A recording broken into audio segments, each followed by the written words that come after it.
नमस्ते, मैं जूली जायसवाल में आपका स्वागत करती हूँ मेरे चैनल एक नई सोच के साथ। मैं यहाँ पर आई हूँ श्रीमती रीना खुराना जी से मिलने और उनसे बातचीत करने। वो यहाँ की कार्यकर्ता राष्ट्रीय कांग्रेस पार्टी की है। चलो उनसे बात करते हैं, आगे सवाल पूछते और उनके जवाब चाहते।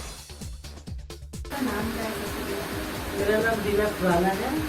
मैं साइन कोलीवाला में यहाँ काफ़ी सालों से रहती हूँ और यहाँ की मैं बॉम्बे की मैंने सचिव राष्ट्रवादी कांग्रेस पार्टी से। आप क्या सोचकर राजनीति में कदम रखी, अपना हाथ बढ़ाया? देखो, राजनीति में कदम इसलिए रखी हूँ कि यहाँ काफ़ी सारे गरीब मजदूर बहुत से लोग हैं, बहुत से हेल्पलेस पर्सन हैं जिनके बहुत से काम नहीं हो पाते हैं, बहुत जगह जाते हैं नहीं कर पाते हैं, वो नहीं करते हैं। तो उनका हाथ बटाने के लिए, उनको सपोर्ट करने के लिए, उनका काम में मदद करने के लिए हमने राजनीति में कदम रखा। आप कितने साल से हो राजनीति में? जब से राष्ट्रवादी कांग्रेस पार्टी की स्थापना हुई तभी से मैं राष्ट्रवादी से जुड़ी हूँ। और आपने किस तरह लोगों की मदद करने की सोची? आपका ख्याल था, मतलब कदम रखने से पहले आपने सोचा था ना मैं जनता के लिए ये करना चाहूँगी, ये उनके लिए आवाज़ उठाना चाहूँगी, तो आपने कैसे सोची? देखिए, बहुत सी जनता, बहुत से गरीब हमारे पास है, बहुत से महिलाएं हैं, खास करके जो महिलाएं हैं उनका समस्या बहुत रहता है, उनका घरगुती जो प्रॉब्लम्स होती है उसके लिए मेरे पास आते हैं। तो मैंने मेरे तरीके से मैंने उनको हैंडल करके उनको इंसाफ दिला के दिया है।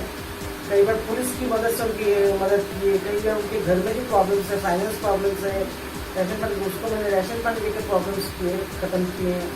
किसी के राशन कार्ड की प्रॉब्लम्स है, राशन दुकान में जाकर उनका राशन कार्ड बनवा कर उनका प्रॉब्लम सॉल्व किया है। जिस तरह से उसका प्रॉब्लम रहती है वो लोग आते हैं हमारे पास, उस तरह से मैं उनकी कोशिश करके उनके प्रॉब्लम को सॉल्व करती हूँ। और आपके बिगेस्ट इंस्पिरेशन कौन है? मतलब राजनीति में होते ना कि उनको सोचकर मैं राजनीति में कदम रख रही हूँ? नहीं, एक्चुअली ऐसा तो कोई है नहीं, मेरा आइडिया कोई है नहीं है। तो मैं खुद कोशिश करूँ, बचपन से, मैं जब छोटी थी तब से मेरी आदत थी बचपन से, कोई भी मजबूर होता है, कोई गरीब होता है, कोई तकलीफ होता है, तो उनको मैं अपनी तरफ से मदद करती थी, अपनी तरफ से, अपने घर वालों की तरफ से। मैं जैसे मम्मी सो गई, कुछ आटा निकाल के, कुछ चावल निकाल के, कुछ पैसा निकाल के उनको दे देना, इस तरह से मैं हेल्प करती थी। जैसे जैसे मैं बड़ी होते गई, मेरी क्रिएटिविटी से बढ़ती गई, तो मैं सोचती हूँ जो गरीब है, मजबूर है, बच्चे लोग स्कूल पढ़ते नहीं हैं, स्कूल पढ़ना चाहिए उनको, उसके लिए मैंने मदद की।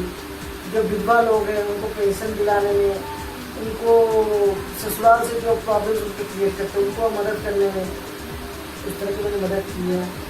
बहुत से गरीब मजदूर होते हैं जो उनको रोज़ाना जो काम करते उसका बड़ा पैसा मिलता है, उसको पैसा दिलाने में, इस तरह के काम मैंने किए हैं। अगर आपको मौका मिले पीएम बनने का, तो आपकी जनता के लिए, हिंदुस्तान के लिए आप ऐसा क्या चाहोगे कि अच्छा हो?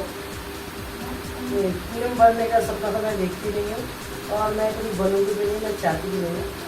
लेकिन जनता के लिए अगर काम करना हो, मेरे से जितना हो सकेगा, जिस तरह से भी हो सकेगा, जिसका जैसे प्रॉब्लम्स होगी उस सिचुएशन में सोचूंगी कि मुझे किस तरह से उनका हेल्प करना है और क्या क्या हेल्प से वो अच्छे हो सकते हैं और उनको वो सक्सेसफुल हो सकते हैं।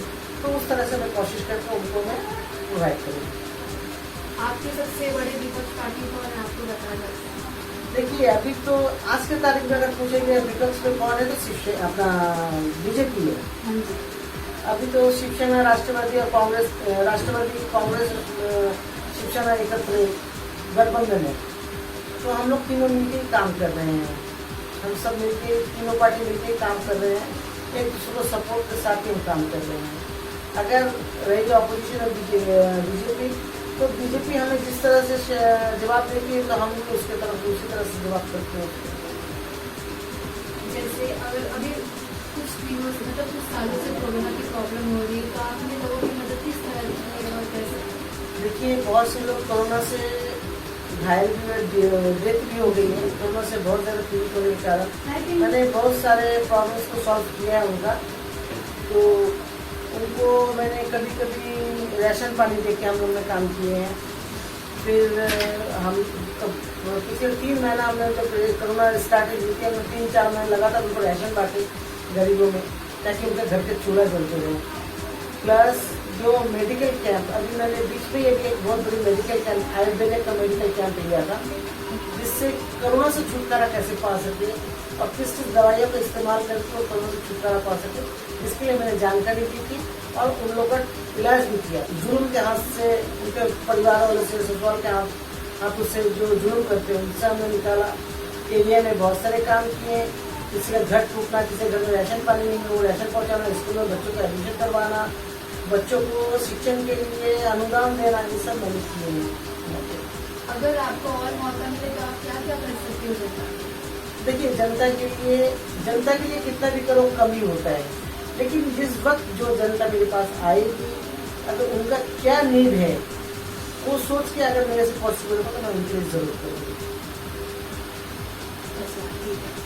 और आपको क्या चाहिए, मतलब कि जनता के लिए आप बेहतर लाइफ ले सको, जैसे कि जैसे कि आज की सिचुएशन में काफ़ी प्रॉब्लम्स हो रही है अपनी जनता के लिए, ना उनको रोजगार मिल रहा है, ना उनको अच्छी सी पढ़ाई करने का, तो आप क्या बोलना चाहेंगे इसमें?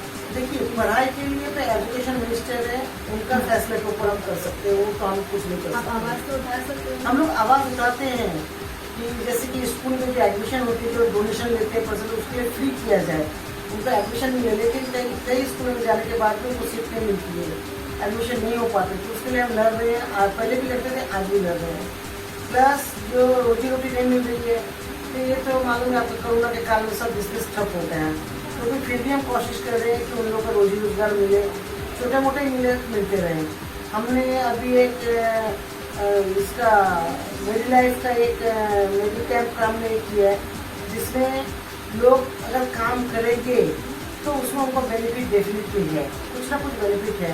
हाँ, आपको बहुत ज़्यादा तो नहीं मिल सकते, आप चाहोगे हमारा पूरा मिल जाए, पूरा नहीं मिलेगा, लेकिन थोड़ी बहुत उनका घर चलाने के लायक उनको खर्चा जरूर मिल सकता है उसमें। इस तरह के हम लोग काम कर रहे हैं और हम चाहते हैं पब्लिक हमसे जुड़े, हमारे साथ काम करे, ताकि उनको भी बेनिफिट मिलते हैं। आप ज़्यादा से ज़्यादा मदद महिला की करते हैं, तो महिला पुरुष हमारे लिए कोई मायना नहीं रखते हैं। हमारे पास जो जिस वक्त आता है, महिला हो, पुरुष हो, घर फैमिली हो, जिस वक्त आता है उसकी जो सिचुएशन, उसके हिसाब से हम उसको मदद करते हैं। आप कितने साल से आपको कहाँ से इतना सपोर्ट मिलता है कि कभी कभी होते हैं हम राजनीति में, कभी कभी हिम्मत हार जाते हैं, तो आप खुद को कैसे मोटिवेट करते हो उस चीज़ को? कई बार हम सही बात है, ये आपका सवाल बहुत अच्छा है। हमने कई बार हमारी हिम्मत हारते फिर हमने अपने आप को संभाला है। अपने आप से हम ईश्वर से प्रार्थना करते हैं कि हमको हिम्मत दो, और हमें हिम्मत आती है, हम काम करते हैं। काफ़ी बड़ी बात है, लेकिन एक लड़की का होना और उसके लिए लड़ना, आपके लिए आप एक बड़ी इंस्पिरेशन हो मेरे लिए। मैंने आपको काफ़ी बचपन से देखा है। हाँ जी, मैंने आपको बचपन से देखा है। और ये हमारी श्रीमती वीना खुराना जी, और यहाँ की राष्ट्रीय कांग्रेस पार्टी की कार्यकर्ता है, वो कितने सालों से काम कर रही है, देख सकते हो आप लोग। मैम, आप कुछ बोलना चाहोगे जनता के लिए? जनता के लिए यही कहूँगी कि अभी कोरोना काल अभी भी चल रहा है, अभी भी खत्म नहीं हुआ। कोरोना काल से बच्चे अपना खुद का ध्यान, स्वतः का ध्यान खुद के रखें, और जितना हो सके हेल्थी से हेल्थी फ्रूट डिशेज ये सब ले, जिससे वो कोरोना काल से बच सके और किसी के पंगे में पैर न अटकाएं, ताकि वो अपने आप को साफ रख सके। आप कुछ बोलना चाहिए अपने विपक्ष पार्टी, मतलब उन्होंने कुछ कार्य नहीं किया उनकी वजह से? देखिए, विपक्ष पार्टी ने तो बहुत सारे काम नहीं किया, जैसे कि उन्होंने आया था अच्छे दिन लाएंगे, आज तक अच्छे दिन के सपने देख रहे हैं, किसी के लिए अच्छे दिन आए नहीं। अगर अच्छे दिन आते तो ये पब्लिक इतनी मरती नहीं। कोरोना काल में जितने लोग मरे हैं, शायद मरते नहीं, छोटे हो, बड़े हो, बुजुर्ग हो, सभी गुजर गए। क्यों? अगर वो अच्छे दिन आए नहीं करके, अच्छे दिन आने के बजाय वो कोरोना काल लेके आ गए हैं। और कोरोना काल जब आया, जब कोरोना आने से पहले जब उन्हें ताकीद किया गया था कि कोरोना आने वाला है, तो सेव करो, तो वो कोरोना काल को नेगलेक्ट करके वो डॉलर के साथ गुजरात घूम रहे थे, तो जिसकी वजह से ये कोरोना इतना फैल गया। ठीक है, तो उनको यही कहना चाहेंगे कि आप अगर सत्ते में आए हो तो पब्लिक के लिए, आप पब्लिक ने चुन के दिया आपको, आप खुद नहीं आए हो, तो जिस पब्लिक ने चुन के दिया उस पब्लिक के लिए काम करो, उस पब्लिक का अच्छा करो, पब्लिक का भलाई करो, ताकि आने वाले दिनों में भी आपको पब्लिक सलाखों पे रख सके। जी बिल्कुल, आपकी बात ही सही है। हम विदा लेते हैं श्रीमती वीना खुराना जी से, और शुक्रिया आपका ये अच्छा इंटरव्यू देने के लिए।